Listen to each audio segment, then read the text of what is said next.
વડીલો, મારા વાલીઓ અને મારા વહાલા મિત્રો, મારું નામ કોરડિયા વિવેક સુરેશભાઈ છે. હું ધોરણ 7માં અભ્યાસ કરું છું. આજે કન્યા કેળવણી મહોત્સવ 2026 હતી અને આ શુભ પ્રસંગે મને વૃક્ષારોપણ વિશે કંઈક કહેવાનો મોકો મળ્યો છે, તેનો મને ખૂબ જ આનંદ છે. આપણે બધા જાણીએ છીએ કે વૃક્ષો આપણા જીવન માટે કેટલા મહત્વના છે. વૃક્ષો આપણને ઓક્સિજન પણ આપે છે, જે શ્વાસ લેવામાં ખૂબ જ જરૂરી પડે છે.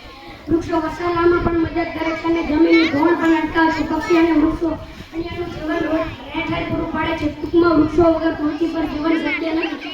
આજે આપણે જોઈ રહી છીએ કે ઘણા બધા વૃક્ષો કપાય છે, જંગલો ઓછા થઈ રહ્યા છે. તેના કારણે પર્યાવરણમાં પણ ઘણા ફેરફાર આવી રહ્યા છે, જેમ કે ગરમી વધી, વરસાદ ઓછો થવો.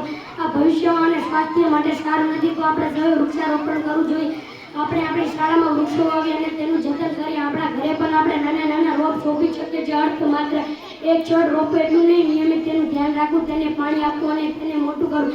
આ જે નાના ભાઈ બહેનો શાળામાં પ્રયાસ કરી રહી છે, તેમને પણ આપણે વૃક્ષારોપણ મહત્વ સમજાવવું જોઈએ. અને કારણે આપણે દીકરીઓને ભણાવી છે. એક શિક્ષિત દીકરી પોતાના વૃક્ષારોપણ અને પર્યાવરણ સંદેશો સમાજમાં ફેલાવી શકે છે. ચાલો તો આપણે સૌ ભેગા મળીને વધુને વધુ વૃક્ષ વાવી આપણે પૃથ્વીને હરિયાળી બનાવી અને સ્વચ્છ બનાવી. યાદ રાખી, એક વૃક્ષ સો પુત્રનો સમાન છે. આભાર.